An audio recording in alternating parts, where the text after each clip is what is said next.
Okay so आज की class का टॉपिक है हमारा राउटिंग। तो सबसे पहले तो एक एप्लीकेशन बना लेते हैं। N P M create with at the rate latest. Okay so इसका नाम रख देते हैं हमारे प्रोजेक्ट का टेंथ टेंथ क्लास। हम इसमें यूज़ क्या कर रहे हैं, React and JavaScript. C D tenth class. Okay N P M I. तो जब तक ये N P M I install हो रहा है तब तक ये जान लेते हैं कि राउटिंग होती क्या है। राउटिंग बेसिकली क्या होता है, जो अपन जैसे अपन ने देखा होगा, जैसे मैं www.com गूगल करता हूँ तो उसमें मेरा एक गूगल करके आ जाता है, या उसमें मैं अगर मान लो उसके आगे मैं स्लैश लगा के गूगल ड्राइव कर दिया मान लो, तो अगर उस पर कोई चीज़ होगी तो वो मान लो गूगल ड्राइव पे चले गई। तो बेसिकली राउटिंग का क्या काम होता है कि आपकी वेबसाइट में आप अलग अलग यूआरएल पे क्या चीज़ दिखाना चाहते हो। ओके, तो इसको एक बार npm run dev करेंगे और अपने फोल्डर पे आएंगे। अभी ये सारा जो पुराना कोड है इसको हटा देंगे। Remove remove. Okay perfect. अभी हमारी वेबसाइट खाली है, करेंगे इससे और इस पर जाते हैं।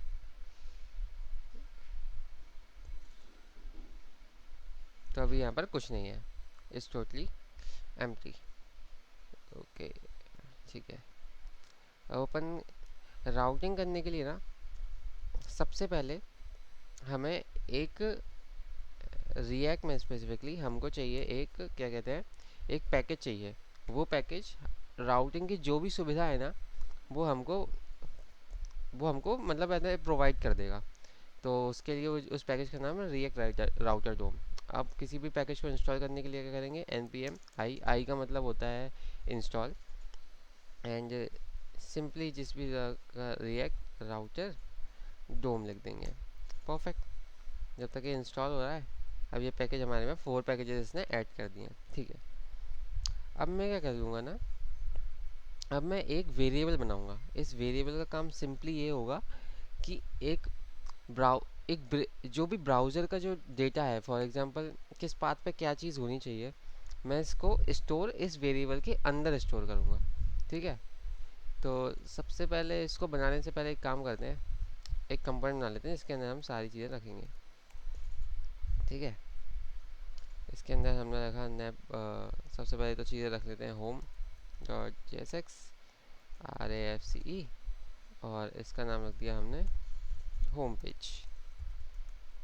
ठीक है, सिमिलरली एक अबाउट पेज बना देते हैं, out dot J S X R A F C E, इसका नाम रख दिया हमने अबाउट पेज। ओके, फिर उसके बाद हम इस पे एक और पेज बना देते हैं जिसका नाम रखते हैं contact dot J S x.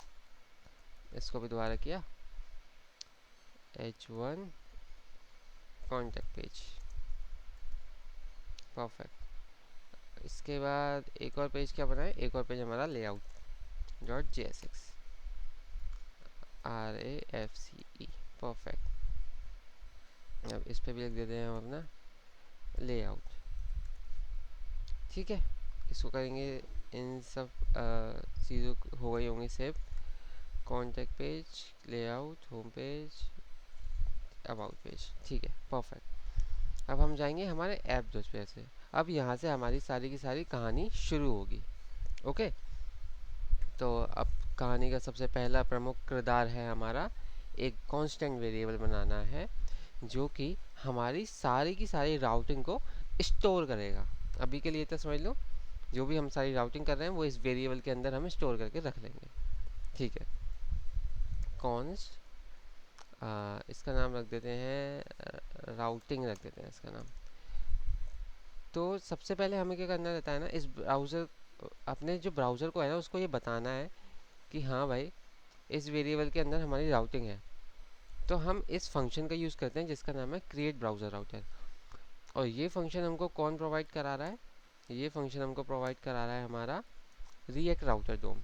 Import create browser router React router DOM, मतलब ये रिएक्ट राउटर डोम से आ रहा है। ठीक है, इतनी बात समझ में आ गई। ठीक है, अब बढ़ते हैं आगे। अब हमारे पास एक और चीज़ होती है जो कि होती है राउटर प्रोवाइडर। ये एक तरीके से टैग की तरह अपने है ना फंक्शन को प्रोवाइड करता है। तो मैं इस पर भी लिख देता हूँ राउटर प्रोवाइडर, ये आ गया। इसके पास अपना एक वेरिएबल होता है जो कि बेसिकली सिर्फ राउटिंग को स्टोर करता है। मतलब जिस भी वेरिएबल में, अब जैसे यहाँ पर राउटिंग लिखा है, मैं इसका नाम कुछ भी लिख सकता हूँ। मैं इसका नाम लिख सकता हूँ फॉर लेट्स से मैंने इसका नाम लिख दिया अभिजीत लिख दिया, और मैं इसको यहाँ पर जाके स्टोर करवा देता हूँ, क्योंकि ये तो सिर्फ एक वेरिएबल है, ये तो कुछ भी स्टोर कर सकता है।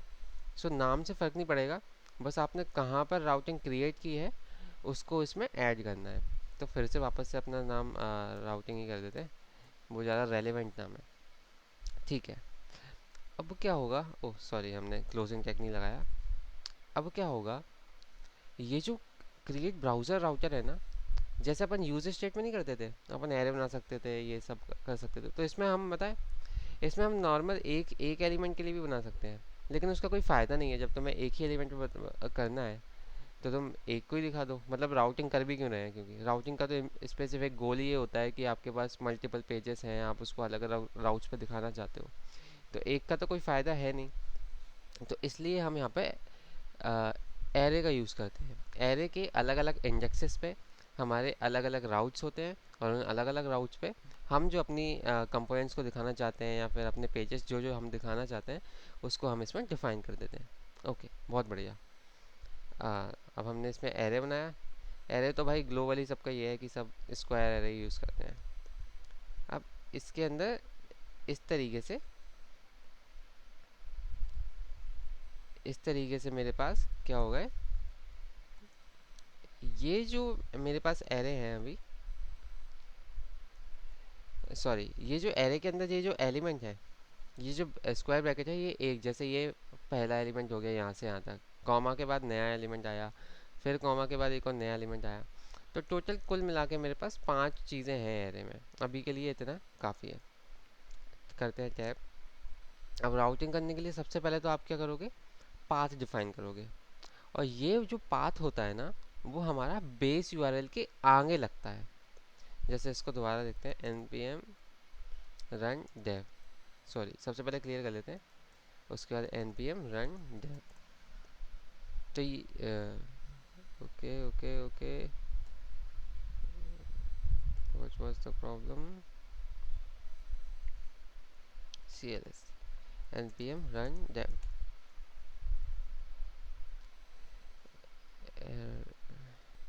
ओके, तो जो हमारा बेस यूआरएल होता है ना, वो हमारा यूआरएल होता है ये। तो हम जो भी पाथ डिफाइन करेंगे ना, वो जस्ट इसके ना आगे आके ऐसे ऐड होता चला जाएगा। जैसे फॉर एग्जांपल मैं इस पर लिखता हूँ पाथ और एलिमेंट, मैंने ऐसे लिख दिया,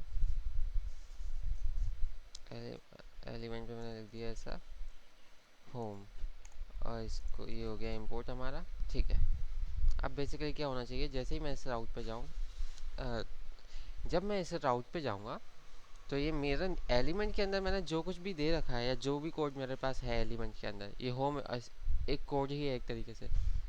तो एलिमेंट के अंदर मेरे पास जो भी कोड है वो यहाँ पर आ जाएगा। तो मैं ऐसे और पार्ट डिफाइन कर देता हूँ, अबाउट एलिमेंट, एंड एलिमेंट के अंदर एलिमेंट के अंदर ओके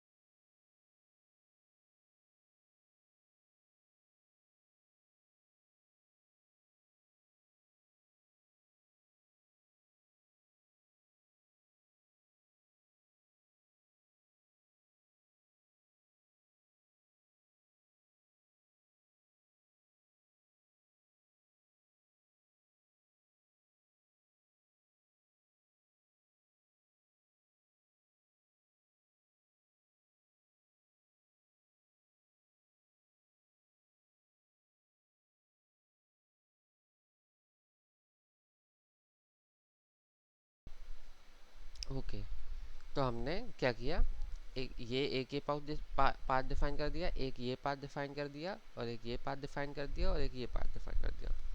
तो बेसिकली क्या होगा, ये जो पाथ है ये बेस यूआरएल के आगे लग जाएगा, और जैसे ही ये बेस यूआरएल के आगे लग गया, वैसे ही क्या होगा, एलिमेंट के अंदर जो भी कोड है, एलिमेंट के अंदर जो भी कोड है वो यहाँ पे आके डिस्प्ले हो जाएगा। सिंपल। एक बार इसको चेक कर लेते हैं ब्राउज़र पे। ठीक है, तो अब अपन सोच रहे होंगे कि ये होम ब्राउज़र मतलब होम पेज आया क्यों, क्योंकि मैंने तो अभी यहाँ पे कुछ डाला नहीं है, जैसे जैसे यहाँ पे स्लैश भी नहीं लगा हुआ है। तो बेसिकली ये एक ब्राउज़र फॉल्ट है।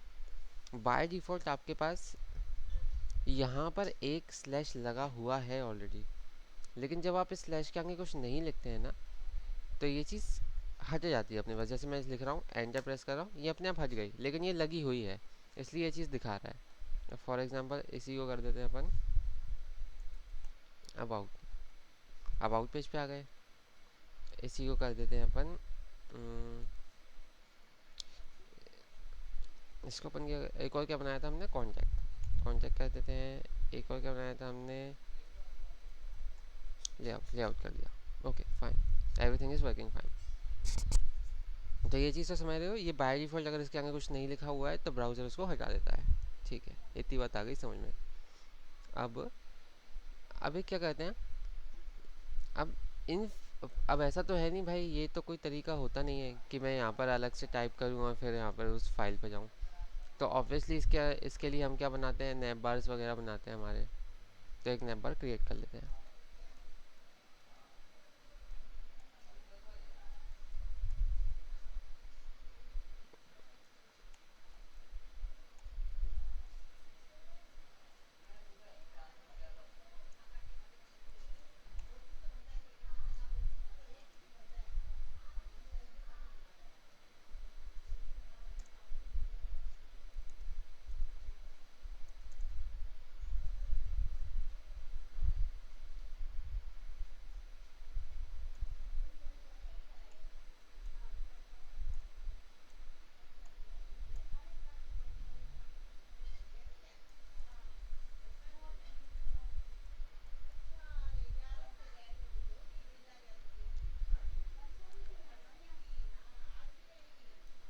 तो हमने यहाँ पे क्या किया है, हमने एक नैप बार बनाया है जिसके अंदर ये कुछ तो एक तरीके से लिस्ट बना दिया हमने, और नैप बार ही मान के चलो इसको, क्योंकि डिज़ाइनिंग नहीं है अभी इसके पास।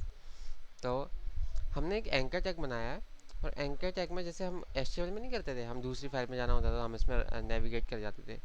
तो बेसिकली ये नेविगेशन के काम आएगा।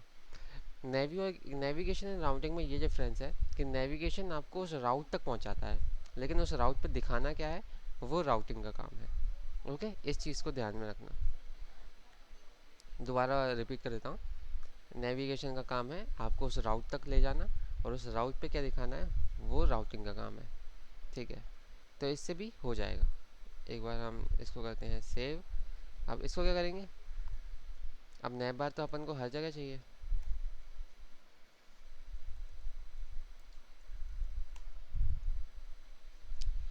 इसको करते हैं सेव।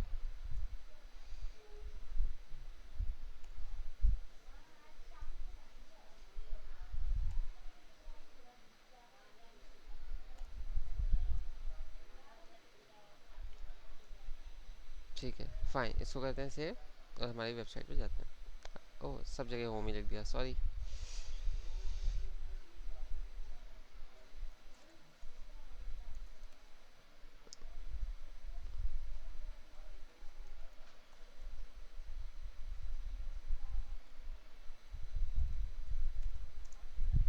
ठीक है फाइन, सेव एंड गो।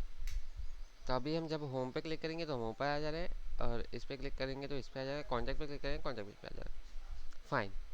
अब प्रॉब्लम क्या है कि हमें ये टैग कभी भी यूज़ करना ही नहीं है, एंकर टैग हमको कभी यूज़ करना ही नहीं है नेविगेशन के लिए। अब इसका प्रॉब्लम ये है, इस जगह पे ध्यान देना, इस जगह पे अपनी नज़र गड़ाए रखना। जैसे मैंने होम पे क्लिक किया, ये चीज़ हुई रिलोड, मैंने दोबारा की, ये चीज़ हुई रिलोड, ये चीज़ हुई रिलोड। तो ये हमारे स्टैंड अलोन प्रोजेक्ट के लिए अच्छा नहीं है। स्टैंड अलोन प्रोजेक्ट क्या होता है, बेसिकली बिना रिलोड करे आपको इधर से उधर नेविगेट करा दे, दूसरे राउट पे पहुंचा दे। लेकिन हम ये वाली चीज़ जो हो रही है ना, इसका बाय डिफ़ॉल्ट नेचर है कि ये वो चीज़ करेगी। क्या करेगी ये कि आपकी वेबसाइट को रिलोड कराएगी। तो मैं क्या करता हूँ, इसको ऐसे ही रख देता हूँ। इसको यहाँ पे गए,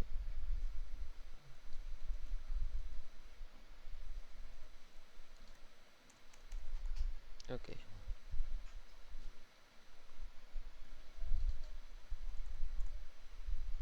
ओके फाइन।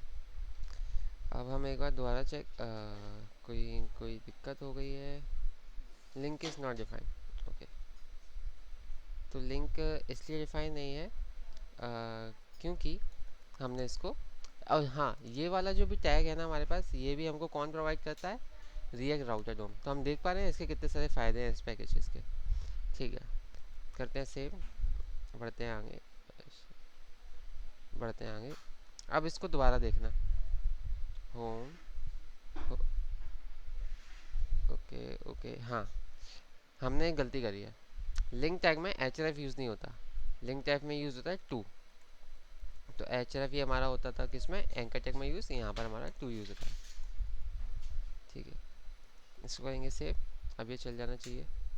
होम पे आए, चल गया, अबाउट पे गए चल गया, कंट्रोल गए चल गया, लेआउट पे गए चल गया। अब यहाँ पर भी ध्यान देना, इस बार ना पेज रिलोड नहीं होगा। चला नहीं, रिलोड नहीं हुआ, सारी चीज़ें चल काम कर रही हैं लेकिन रिलोड नहीं हुआ। तो ये इसका फ़ायदा है। अब दो टैग होते हैं हमारे पास, नैब और नैब वो sorry link and nav link. तो नैब लिंक को यूज़ करने के लिए एक काम करते हैं ना, इसको समझने के लिए एक अलग ही फोल्डर बनाते हैं। इसका नाम रख देते हैं navbar dot G S X. Same नाम ही रख सकते हैं, वन। अब RAFCE, इसका नाम रख देते हैं वन। इस पर भी सेम टू सेम कोड ला के रख देते हैं।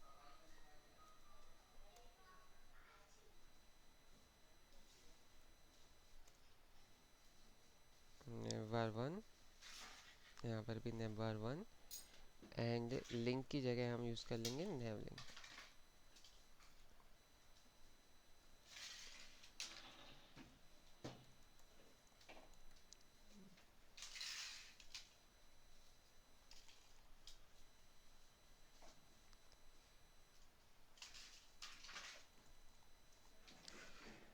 परफेक्ट, और इसको करा लेंगे यहाँ पर इम्पोर्ट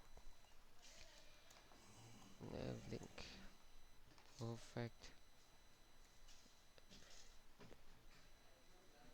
अब मैं इस पर जाता हूँ, काम अभी भी सेम हो रहा है। अब हम इसको यूज़ क्यों कर रहे हैं, तो बेसिकली क्या होता है, जैसे आपको एक वेबसाइट का एग्जांपल बताऊँ।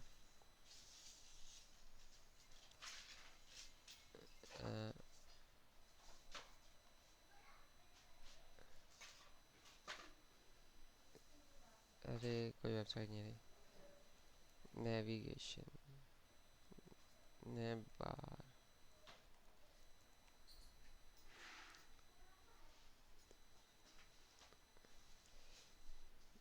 ठीक है। तो अब अपन इसमें ये देख सकते हैं कि जैसे मैं CSS पे क्लिक करूँगा तो यहाँ पर ये चीज़ ग्रीन हो गई, या जावास्क्रिप्ट पे क्लिक करूँगा तो ये चीज़ ग्रीन हो गई। अब ये ग्रीन तभी होनी चाहिए जब हम इस स्पेसिफिक लोकेशन पे रहें। तो इस चीज़ का पता, मतलब हम उसको तभी स्टाइल कर सकते हैं ना, जब मैं स्टाइल तो उसको तभी कर पाऊँगा, जैसे मैं चाहता हूँ इसको स्टाइल कर दूँ जब मैं इसी राउट पे रहूँ। तो इस चीज़ को तो स्टाइल तो मैं तभी कर सकता हूँ जब मेरे को उस चीज़ की लोकेशन पता होगी। तो यही डिफरेंस है कि नैव लिंक को उसकी लोकेशन बाय डिफ़ॉल्ट पता होती है, और वो इसलिए होता है, इसके अंदर इज़ एक्टिव करके एक ऑलरेडी बूलियन वैल्यू में एक फ्लैग बना हुआ होता है जो कि true and false value accept करता है। तो ट्रू एंड फॉल्स वैल्यू का मतलब क्या है कि या तो आप उस राउटर पे हो या तो नहीं। तो जब ट्रू होता है तब हम उस पर स्पेसिफिक स्टाइल बना देते हैं, और जब नहीं होता है तो स्पेसिफिक स्टाइल नहीं बनाते हैं। तो अब हम इस पर क्लास नेम कर देते हैं। क्लास नेम बेसिकली स्टाइल्स को करने के लिए होता है। अब इस पर इज़ एक्टिव का एक फ्लैग बना दिया हमने, ओके। अब अगर ये इज़ एक्टिव, अगर तो ये ट्रू है तो हम इस पर एक्टिव करके एक क्लास बना दिए, इसको हम स्टाइल अभी कर लेंगे, और नहीं तो खाली रहने दो, कोई फ़र्क नहीं पड़ता। ओके, इसको किया कॉपी, इसको लाके यहाँ पे रख दिया, इसको लाके यहाँ पे भी रख दिया, इसको लाके यहाँ पे भी रख दिया। परफेक्ट। अब मैं इस नेवलिंग को, सॉरी, अब मैं इसको स्टाइल भी कर देता हूँ। डॉट एक्टिव बैकग्राउंड कलर, ये कर देता हूँ। और होवर पे भी कर देते हैं। होवर पे वैसे तो करने की ज़रूरत है नहीं, लेकिन कर देते हैं। इसने खुद ही दे दिया, जो दे दिया अच्छा है। सेव। और हम इसको यहाँ पर इंपोर्ट करा देंगे। अरे sorry, import import app dot C S S.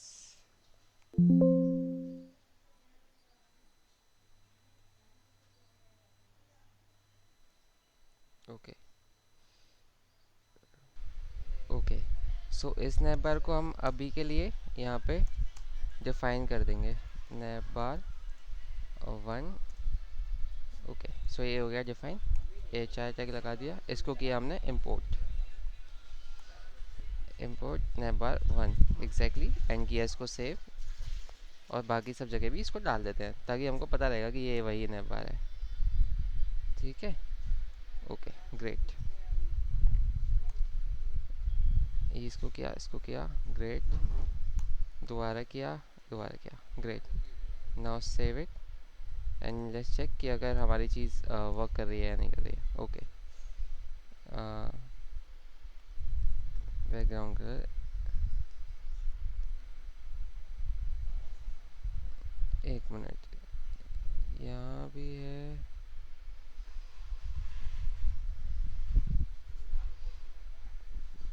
Nap bar is not defined, let's reload.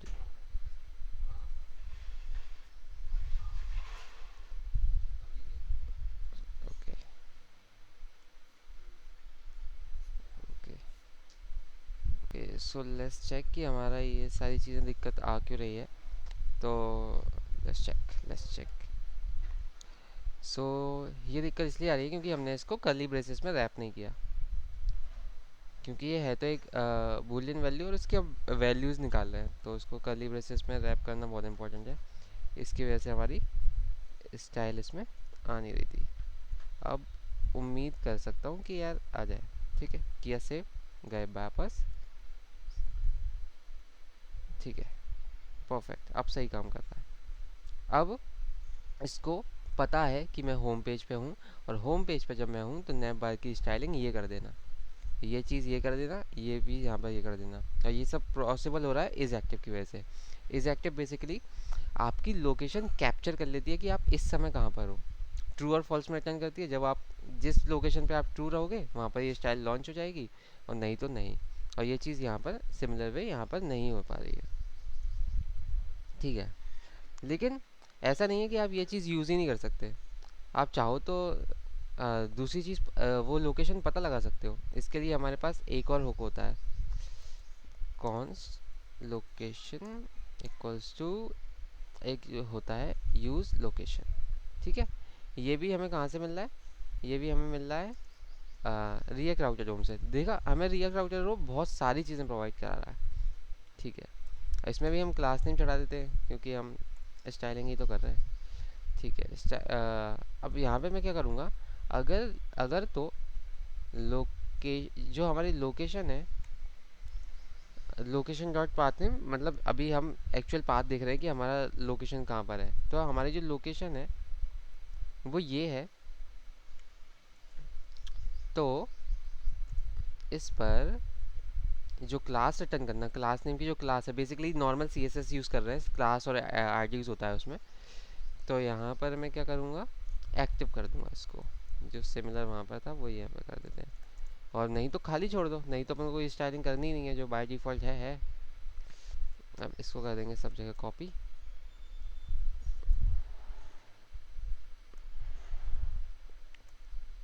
ठीक है, अब यहाँ पर सबके अपने अपने राउट थे, तो उनको यहाँ पर लिख देते हैं। हमको यहाँ पर, अब देख रहे हो, हमको यहाँ पर अपने मैनुअली हमको राउट डिफाइन करने पड़ रहे हैं।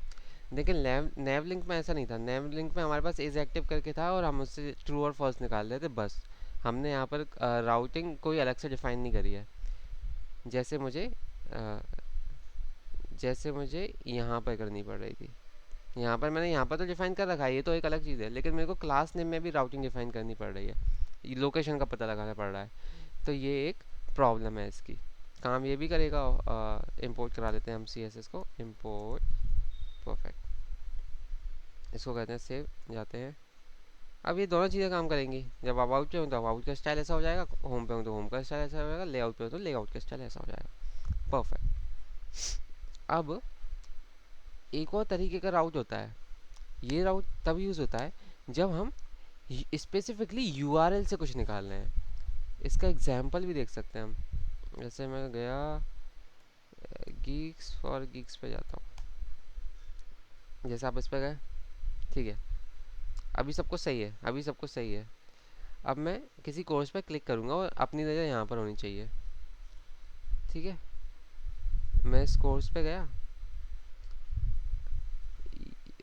तो फिर अभी तो हम इससे कुछ नहीं निकाल रहे हैं, लेकिन जैसे फॉर एग्जांपल मेरे को लॉगिन करना रहा, तो लॉगिन हो गया, ठीक है। तो अब मैं इस प्रोफाइल पे जाने की कोशिश करता हूँ, माय प्रोफाइल। तो मैं उम्मीद लगाता हूँ, यस। तो यहाँ पर क्या हुआ कि अब इसके पास यूज़र, ये एक स्पेसिफिक यूज़र है, ये एक स्पेसिफिक आईडी है कि इस आईडी पे ये वाली प्रोफाइल खुलेगी। अब ये सेम चीज़ अपन, ये लोग लाखों करोड़ों प्रोफाइल्स के लिए दिखा रहे हैं, लेकिन हम पहचान कैसे पा रहे हैं कि यूज़र के आगे ना ये जो चीज़ होगी ना, इसको आप कैच कर लेना और अपनी जगह, अपने राउट में सर्च कर, वो सॉरी, अपने डेटाबेस में देखना कि इस तरीके का यूज़र है कि नहीं, और उसको हम निकाल लेंगे। तो इस तरीके से ये चीज़ काम करती है कि हमने सिर्फ स्पेसिफिक यूज़र का डिटेल निकाला। अब ऐसा तो नहीं है कि अपने करोड़ों यूज़र का तो निकाल नहीं पाएंगे अपन। तो ये एक चीज़ है। तो अब इसको देखते हैं कैसे होता है ये। तो अभी इसका पाथ डिफाइन करते हैं। पाथ डिफाइन करते हैं, इसका क्या पाथ रखें, इसका पाथ क्या कर रखें यार, इसका पाथ कर देते हैं स्टूडेंट कर देते हैं, ठीक है, स्टूडेंट डॉट आई डी। अब ये इतना जो पार्ट होता है ना, ये होता है डायनेमिक। ये डायनेमिक ऐसा होता है कि अब ये वो देखेगा कि आईडी एक तरीके से एक वेरिएबल है, कि आप स्टूडेंट के आगे जो भी लगाओगे ना, वो इसको इस आईडी के अंदर स्टोर कर लेगा। अब मैं गया एलिमेंट में, एलिमेंट में जाके मैंने ये सारी चीज़ें दोबारा से लिख दी।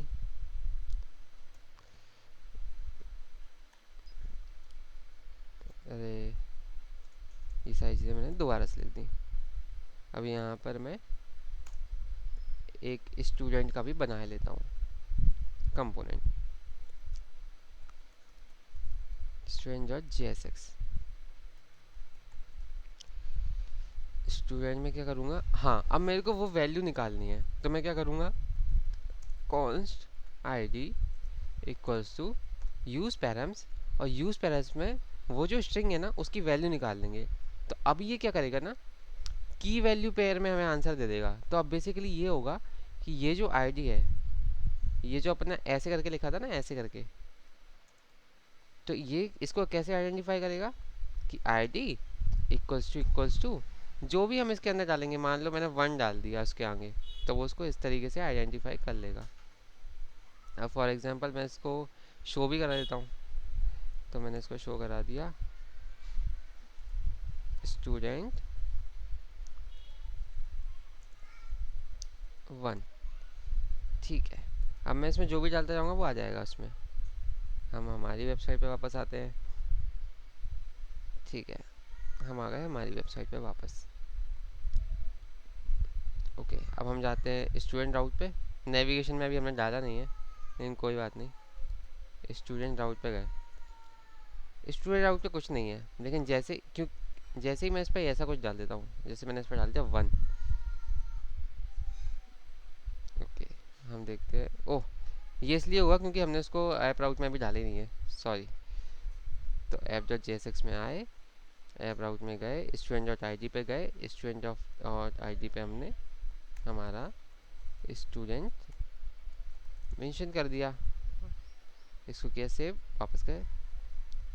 अब दोबारा से एक बार चेक करते हैं, स्टूडेंट पे गए, स्टूडेंट नाम का मेरे पास कोई राउट ही नहीं है तो कुछ नहीं आया। लेकिन अरे जब मैं इस पर 1 डाल दूंगा, use params is not defined, हमको यूज़ पैरम्स भी कहाँ से इंपोर्ट करने हैं, रिएक्ट राउटर डोम से। रिएक्ट राउटर डोम हमको लिटरली इतनी सारी चीज़ें प्रोवाइड करा रहा है। Import use params from React router DOM, करते हैं इसको सेव और वापस आते हैं, इसको करते हैं रीलोड। ठीक है, तो अब हमारे पास ये कमेंट नहीं हुआ, पता नहीं, देखते हैं। तो अभी हमारे पास इंपॉर्टेंट क्या है कि मैंने जब यहाँ पर 1 डाला तो यहाँ पर 1 आ गया। मैं यहाँ पे 2 कर देता हूँ, 2 आ गया। मैं यहाँ पे 3 कर देता हूँ, 3 आ गया। तो बेसिकली क्या हो रहा है, अपन इस यूआरएल से कुछ डेटा निकाल पा रहे हैं। और ये डेटा हम कैसे निकाल रहे हैं, हम किसी चीज़ को डायनेमिक बना के, ओके, हम किसी चीज़ को डायनेमिक बना रहे हैं। और वो डायनेमिक बनाने का नॉर्मल नोड जेएस या जावास्क्रिप्ट में यही तरीका होता है, और इससे हम उस चीज़ को डायनेमिकली निकाल लेते हैं। अब हमारी आखिरी चीज़ देखते हैं अभी के लिए, ओके। तो हो सकता है कि आपके साथ कभी ये भी हो सकता है कि जैसे आप यहाँ पर आ गए, यहाँ के आप आगे ऐसे जाना चाहते हो अबाउट, तो ये चीज़ तो मिलेगी ही नहीं। तो यहाँ पर क्या करते हैं हम, बेसिकली चिल्ड्रंस बनाते हैं। जैसे फॉर एग्जांपल मेरे को ये होता है नेस्टेड राउट के अंदर, आप किसी राउट के अंदर से किसी दूसरे राउट पे जा रहे हो, तो ये उसके लिए काम आता है। बेसिकली लेआउट के आगे अब आप देख रहे हो बेस यूआरएल प्लस ये पाथ, और प्लस जो नया चिल्ड्रन वाला पाथ होगा वो हमारा आ जाएगा। तो इसमें भी अभी के लिए 2 बना लेते हैं और जल्दी से 2 हमारे, तो इसका नाम रख दिया मैंने चाइल्ड 1.jsx RAFCE, यहाँ पर आया h1 चाइल्ड 1, उसके बाद यहाँ पर आया चाइल्ड 2.jsx RAFCE, ओहो RAFCE, और यहाँ पर लिख दिया चाइल्ड 2। ठीक है, परफेक्ट। अब इसको आके मुझे वहाँ पर डिफाइन करना पड़ेगा। यहाँ पर मैं गया app.jsx में, app.jsx में चिल्ड्रन में। अब यहाँ पर सिंपल जो पहले पाथ था वही है, पाथ पाथ चाइल्ड 1, एंड इसके एलिमेंट में क्या डाल दूँगा, एलिमेंट में इसके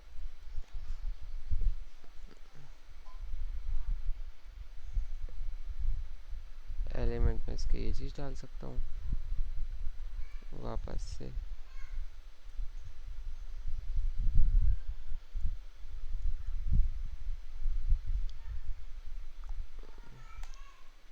यहाँ पर मैंने डाल दिया चाइल्ड 1, और सेम टू सेम चीज़ यहाँ पर कॉपी करते हैं।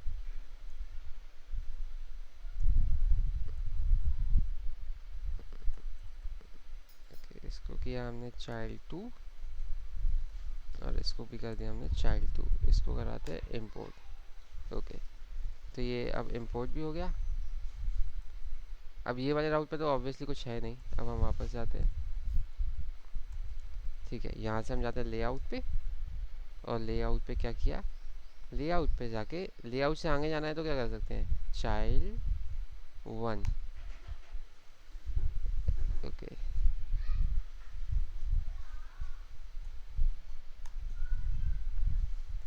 Let's see if there is any problem, okay.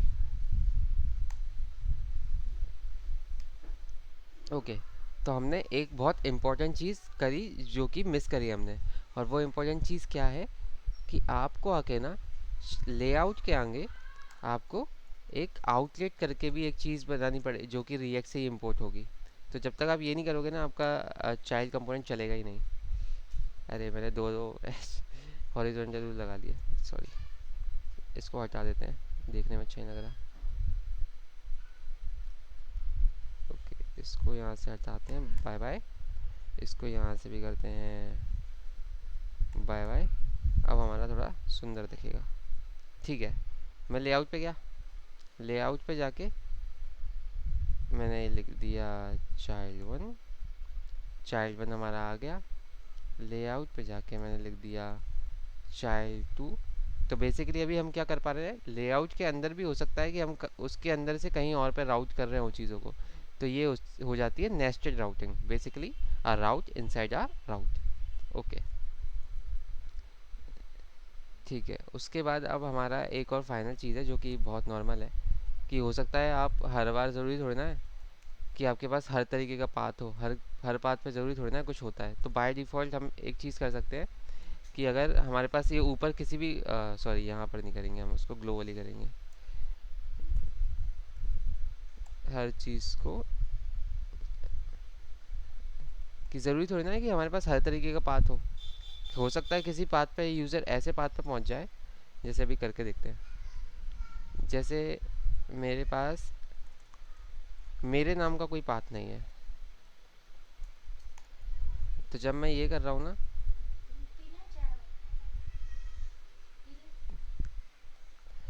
तो जब मैं ये कर रहा हूँ ना, एक minute, path is not defined, oh sorry,